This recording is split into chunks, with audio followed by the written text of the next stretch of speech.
17वां अध्याय।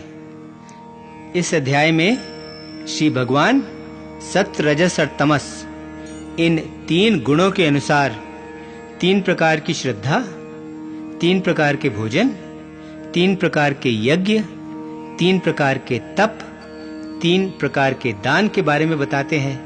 वे 3 शब्द ओम तत्सत तथा असत के बारे में भी बताते हैं। अध्याय। अर्जुन केशव से पूछता है, हे केशव, जो लोग शास्त्रों के विधानों से हटकर लेकिन पूरी श्रद्धा से यज्ञ आदि करते हैं, उनकी क्या स्थिति होती है?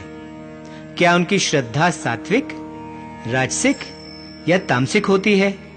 श्री भगवान उत्तर देते हैं, सुन पार्थ, सभी प्राणियों की श्रद्धा उनके स्वभाव के अनुसार सात्विक, राजसिक या तामसिक होती है। हर एक प्राणी की श्रद्धा उसके अंतःकरण के अनुरूप ही होती है। जिसकी जैसी श्रद्धा होती है वह स्वयं भी वही होता है। इस विषय में तू विस्तार से सुन। सात्विक लोग देवताओं की उपासना करते हैं, राजसिक लोग यक्षों और राक्षसों की, और तामसिक लोग भूत प्रेतों की उपासना करते हैं। जो लोग दंभी या दिखावा पसंद होते हैं, जो अहंकार और काम वासना से भरे हुए हैं, तथा जो किसी वस्तु की लालसा की शक्ति से प्रेरित होकर ऐसे कठोर तप करते हैं जो शास्त्रों द्वारा अनुमोदित नहीं है, ऐसे लोग अपनी मूर्खता के कारण अपने शरीर में स्थित तत्वों के समूह को और साथ ही शरीर में निवास करने वाले मुझ परमेश्वर को भी सताते हैं। ऐसे लोगों को तू आसुरी स्वभाव वाला समझ। प्रत्येक व्यक्ति का आहार भी प्राकृतिक गुणों सत्व, रजस और तमस के अनुसार 3 प्रकार का होता है। ऐसे ही यज्ञ, तप और दान भी 3 प्रकार के होते हैं। इन सब का भेद मुझसे सुन। जो भोजन जीवन, प्राण शक्ति, स्वास्थ्य, आनंद, प्रीति और उल्लास को बढ़ाते हैं, ऐसे भोजन सात्विक होते हैं और वे सात्विक लोगों को प्रिय होते हैं।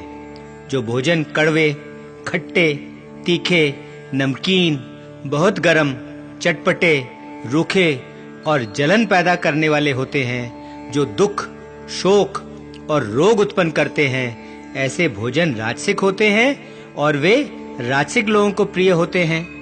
जो भोजन अपाच्य हो, जो बिगड़ गया हो, जो सड़ गया हो, जो बासा हो, बेस्वाद हो, जूठा हो, ऐसे भोजन तामसिक होते हैं और वे तामसिक लोगों को प्रिय हैं। अब तू यज्ञ, तप और दान के विषय में सुन। जो यज्ञ शास्त्रों के नियमों के अनुसार है, जो फल की इच्छा न रखने वाले लोगों द्वारा इस विश्वास से किया जाता है कि यज्ञ करना उनका नियत कर्तव्य है, ऐसा यज्ञ सात्विक होता है। जो यज्ञ किसी फल की आशा से या जो दिखावे के लिए किया जाता है, वह यज्ञ राजसिक होता है। और जो यज्ञ बिना श्रद्धा के और बिना नियमों के किया जाता है, जिसमें मंत्र नहीं पढ़े गए, जिसमें प्रसाद नहीं बांटा गया और जिसमें दक्षिणा नहीं दी गई, ऐसा यज्ञ तामसिक होता है। देवताओं की उपासना, गुरुजनों, ब्राह्मणों और ज्ञानियों का आदर सत्कार, पवित्रता, सरलता, ब्रह्मचर्य और अहिंसा, यह शरीर का तप कहलाता है। मन की संतुष्टि, सौम्यता, मौन, स्वभाव की शुद्धि, आत्मसंयम और मन का नियंत्रण, यह मानसिक तप कहलाता है। ऐसे शब्द बोलना जो सत्य, प्रिय और हितकर हों, और ऐसे शब्द न बोलना जो दूसरों को दुख पहुंचाए या उन्हें बुरे लगें, और नियमित रूप से वेद शास्त्रों का पाठ, यह वाणी का तप कहलाता है। यदि ये तीनों तप अर्थात शरीर, मन व वाणी के तप संतुलित मन वाले व्यक्ति द्वारा फल की इच्छा रखे बिना पूरी श्रद्धा से किए जाएं, तो वह सात्विक तप कहलाता है। यदि तप सत्कार, सम्मान या प्रतिष्ठा पाने के लिए या दिखावे के लिए किया जाता है, तो वह राजसिक तप कहलाता है। वह अस्थिर और अस्थायी होता है। और यदि तप मूर्खतापूर्ण और दुराग्रह के साथ अपने आप को कष्ट देकर या दूसरों को हानि पहुंचाने के नियत से किया जाता है, वह तामसिक तप कहलाता है। जो दान ऐसे व्यक्ति को दिया जाता है जिससे किसी प्रतिफल की आशा ना हो, जो इस भावना से दिया जाता है कि दान देना हमारा कर्तव्य है, और जो दान उचित स्थान पर, उचित समय पर और जो योग्य व्यक्ति को दिया जाता है, ऐसा दान सात्विक माना जाता है। जो दान किसी प्रतिफल की आशा से या भविष्य में कोई लाभ मिलने की आशा से दिया जाता है, और जिस दान को देने में कष्ट या क्लेश होता है, ऐसा दान राजसिक माना जाता है। और जो दान अयोग्य व्यक्ति को दिया जाता है, जो अनुचित स्थान पर, अनुचित समय पर, बिना उचित ध्यान के या जो तिरस्कार की भावना से दिया जाता है, ऐसा दान तामसिक माना जाता है। ओम तत् सत, ये तीनों शब्द ब्रह्म के प्रतीक समझे जाते हैं। आदि काल से ही इनके द्वारा ब्राह्मण, वेद और यज्ञों का विधान किया गया है।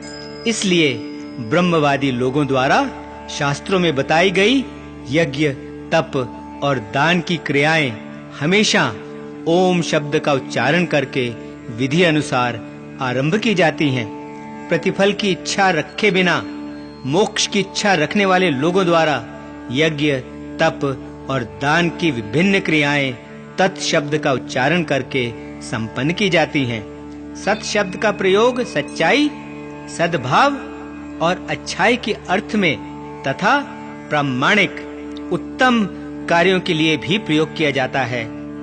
यज्ञ, तप और दान में दृढ़ता से, मजबूती से स्थित रहना भी सत कहलाता है। और इसी प्रकार इन सभी प्रयोजनों से तथा परमात्मा के लिए किया गया कोई भी काम सत कहलाता है। बिना श्रद्धा के किया गया कोई भी यज्ञ, बिना श्रद्धा के किया गया कोई भी तप, बिना श्रद्धा के किया गया कोई भी कर्म और बिना श्रद्धा के दिया गया कोई भी दान, ये सब के सब असत कहलाते हैं।